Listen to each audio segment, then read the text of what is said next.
Hey everybody, welcome back to the Fury Boys Racing channel. I'm John, and this is my hill climb sprint car. A lot of you guys have been very supportive lately and have asked a lot of questions on multiple platforms, whether it be YouTube, Facebook, and I think some of my stuff trickles over into my Instagram, which I don't follow enough, or just in talking with friends and family. I'm going to address all those issues in a build breakdown series that I'm going to do over the next few episodes. I'm not really sure how many it's going to come out to be, but I'm going to focus on sections of the car and then go real deep in depth about each one of those. And today, it's going to be centered around the driveline and the rear end. The reason why I wanted to start there was because there have been an overwhelming amount of questions and comments, especially from some people that think that it's still like a traditional sprint car.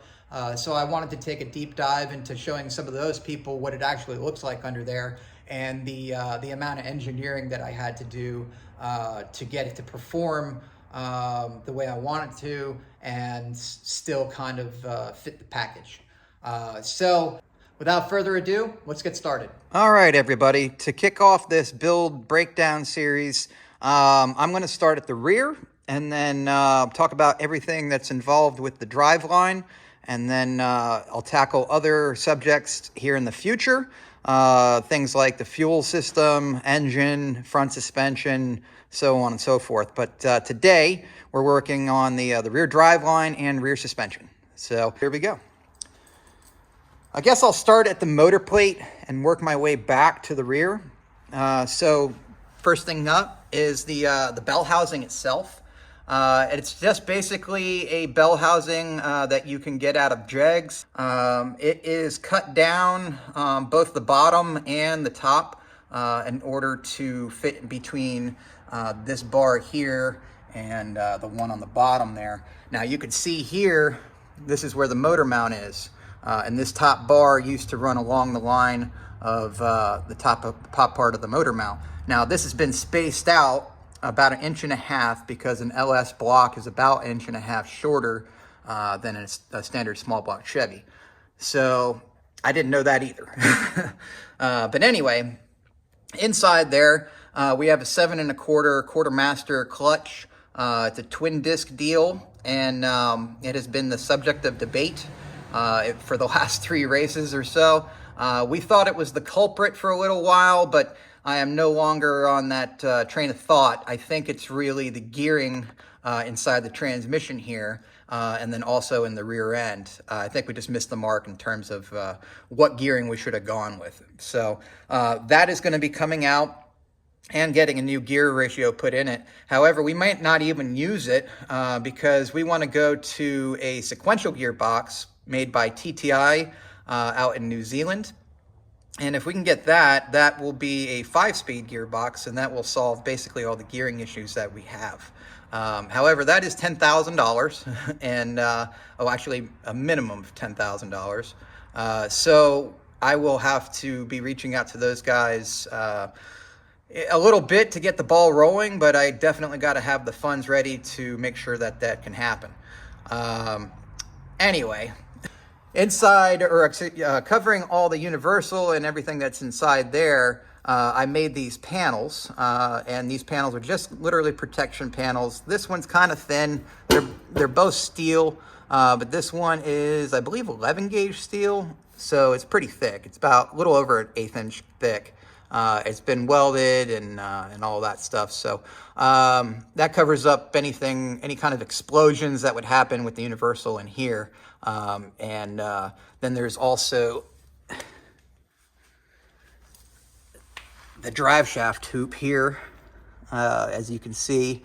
Then that stretches out over to the middle of the drive shaft. So as for the drive shaft itself, it's about 18 inches long, and it has a slip joint in the middle, so obviously that distance changes as the suspension cycles.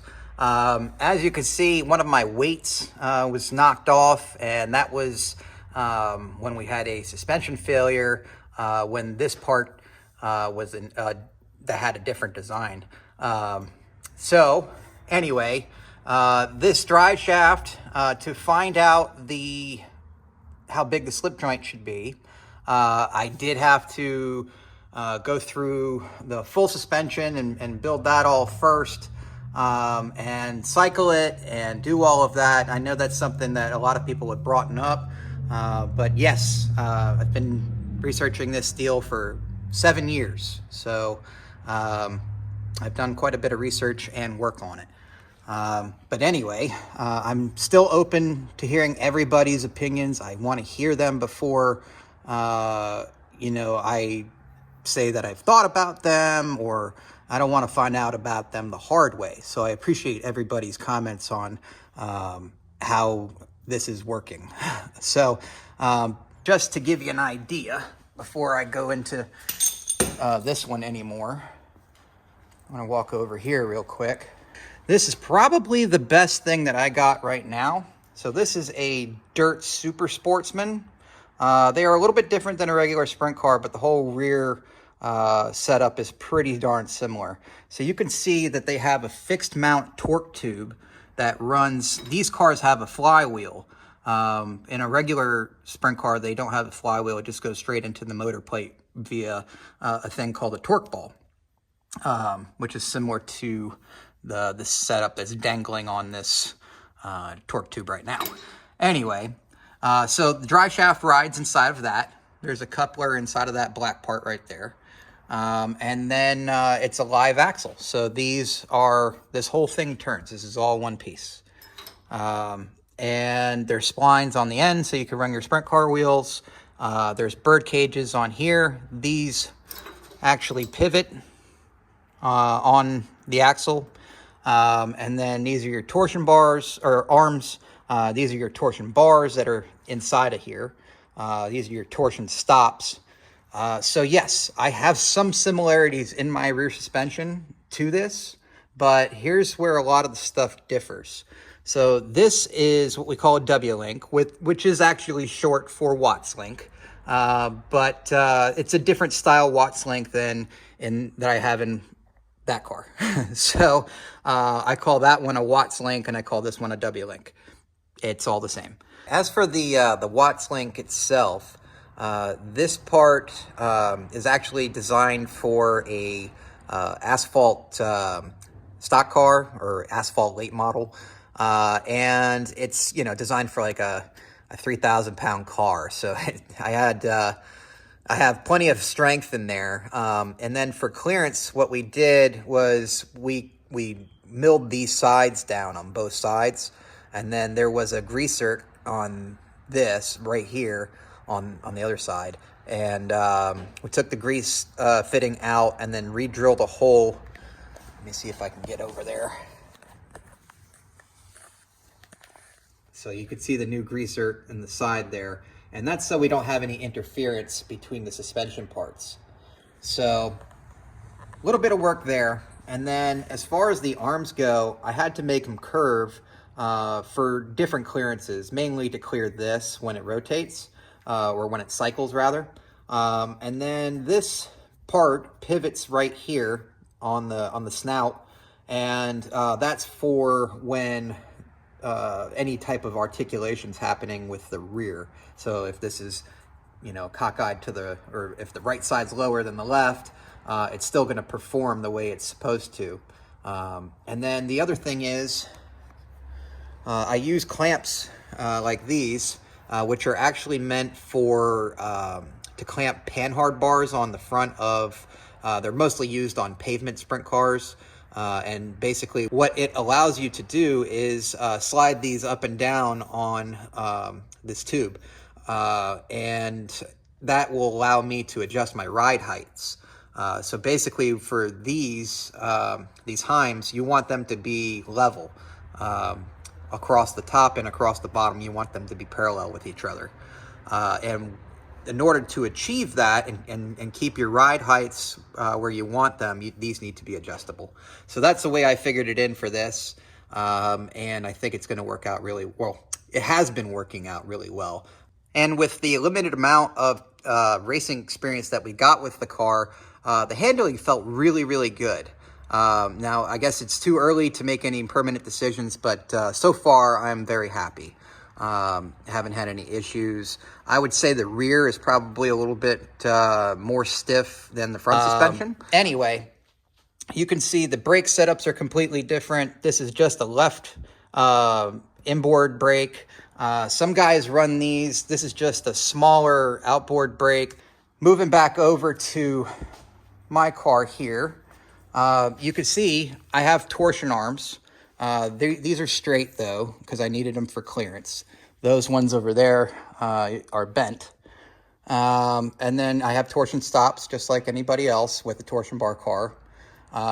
And this is a closed tube rear end. I'll get more into the actual rear end in a second, but these are bird cages that were developed that me and the folks over at Triple J Specialties, Jordan Mackison to be specific, we developed these to work with a closed tube rear end in order to mimic what regular bird cages do.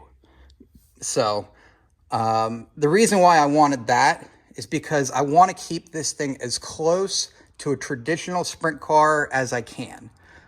If you're going to say that you're going to run Pikes Peak with a sprint car, you better bring a sprint car, you know? So that's how I feel about it. So yes, I could have put a transaxle back here. I could go coilovers. I could put independent rear suspension in. The possibilities are limitless. Why didn't I go that way? Because I wanted to keep this thing as close to its roots as possible while still being able to achieve our goals. Would I put a regular Watts link in if I could? Yes, because it would work with this situation still. If I could, or would I put a different situation on for these bird cages? That's possible, yeah. But did I have to run the spline adapters to run sprint car wheels? No. It's nice to have this adjustment as far as track width, but it wasn't really necessary. So there are a few things that are that I had to have in order to make this whole deal work. So as I mentioned, this is a closed tube rear end. Inside is a limited slip differential. Now you can't get that with a live axle like on a regular sprint car. So I had to compromise. So basically what this is, the housing is a dirt late model housing with a Formula Drift style spec, whatever you want to call it, center section and spline adapters. This was custom made and it took me, I think, almost 11 months to get. It is a very expensive unit. And I don't think we're going to have any problems with the durability or anything on it at all. So the other thing is that all of these parts are in their catalog still, Winner's performance catalog. So if I have any sort of parts failure, the individual parts aren't really that crazy to get.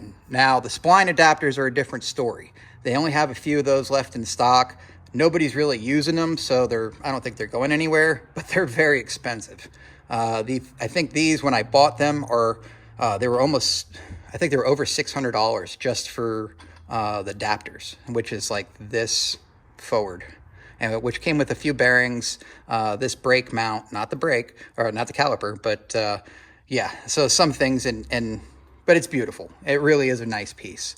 All of the dimensions on this were based off of the width of a regular sprint car rear. So on the right side of a sprint car rear, it's a little bit wider. So I took the dimension from the center of the rear to the end of the axle on the right side of a sprint car and then applied it to both sides.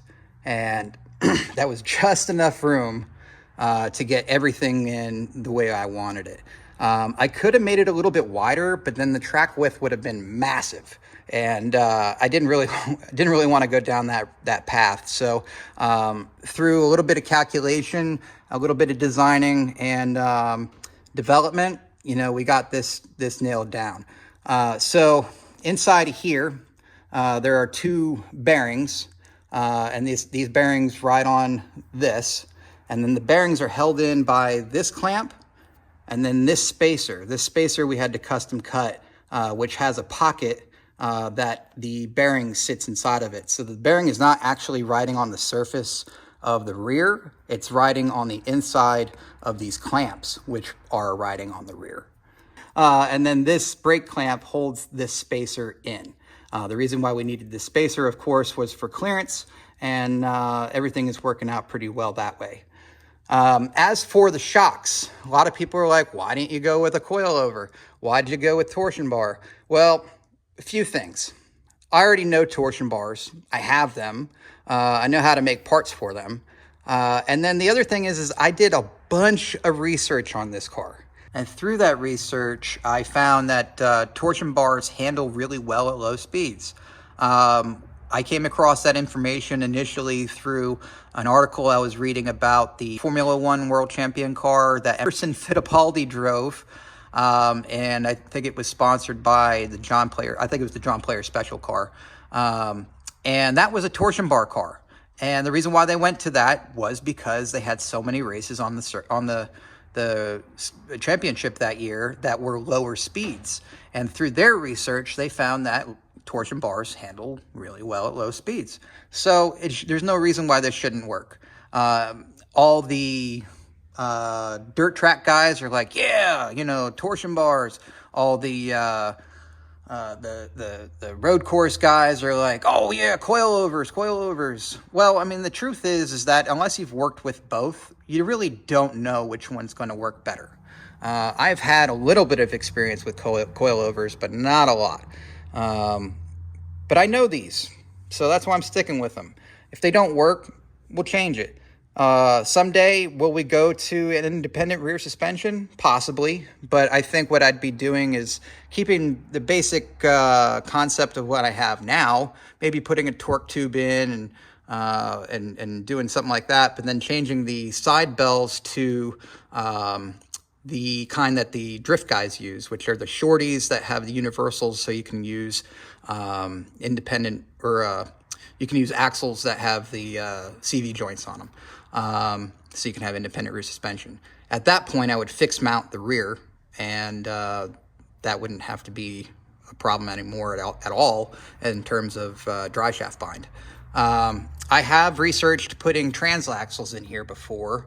However, to find one that would fit wouldn't take the horsepower, or if you want to get one that will take the horsepower, it won't fit. So it's kind of, you're kind of screwed either way.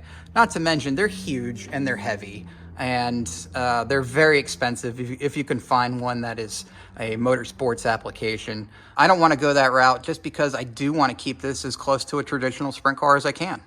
So what are our future plans with all the pieces back here?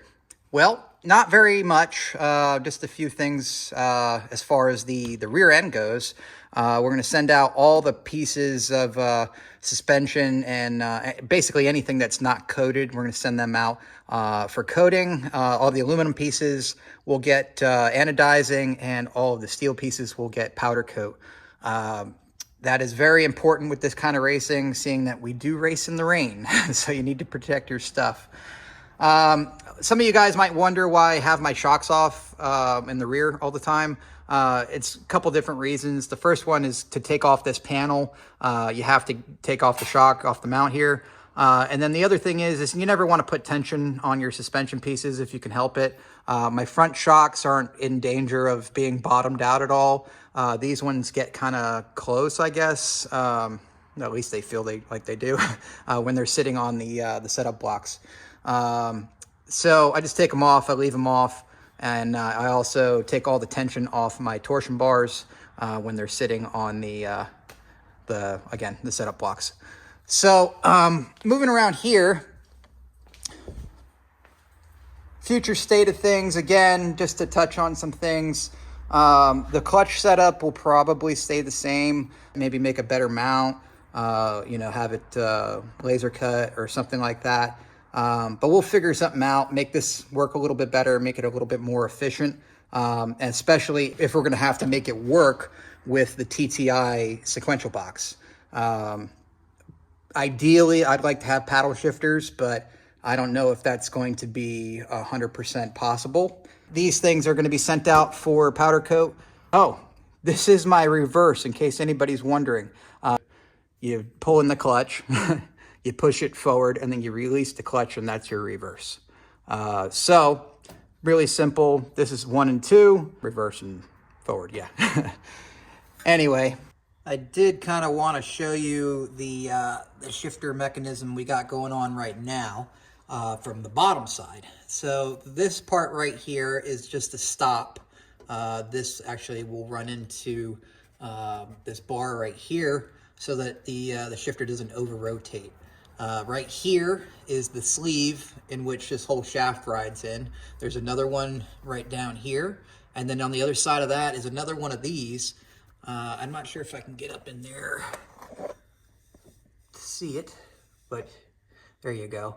So that is the linkage that goes to the shifter. So anyway, that's how the shifter is, how it works mechanically at this point.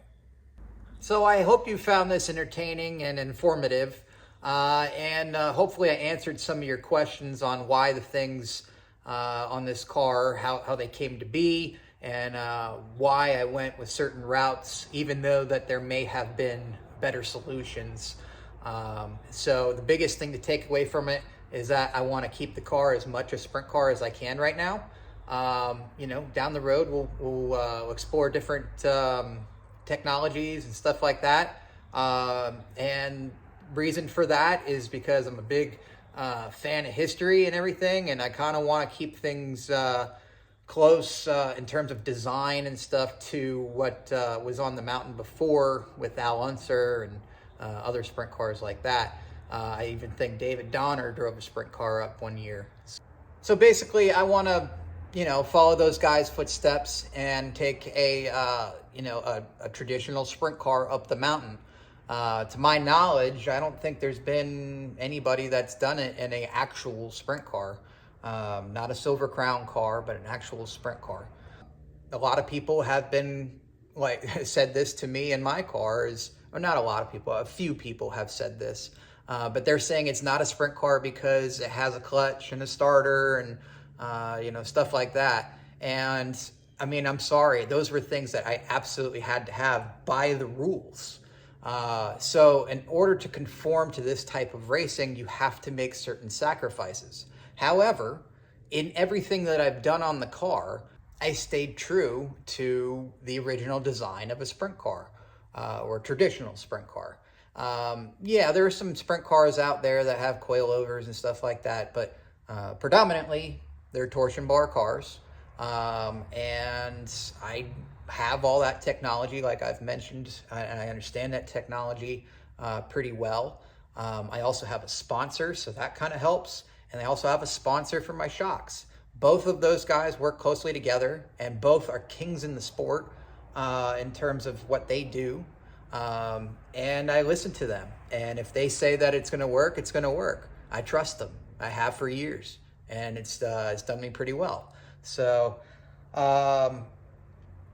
yes, there are things that are different about this car than on a regular sprint car, like pretty much everything. But a lot of it is actually, like the front end, for instance, it's still a straight axle. It's, the camber is the same on both sides. It's got, 2 radius rods on each side, which is different than a sprint car. But it's all derived from a sprint car. It's all inspired from that. Some of them share parts and stuff like that. So I've had people say that my car, they don't call it a sprint car because it has a starter, it has a clutch, it's EFI, it's got an LS, So here's the reasons for that. You have to have a starter and a reverse to go up Pikes Peak. It's in the rules.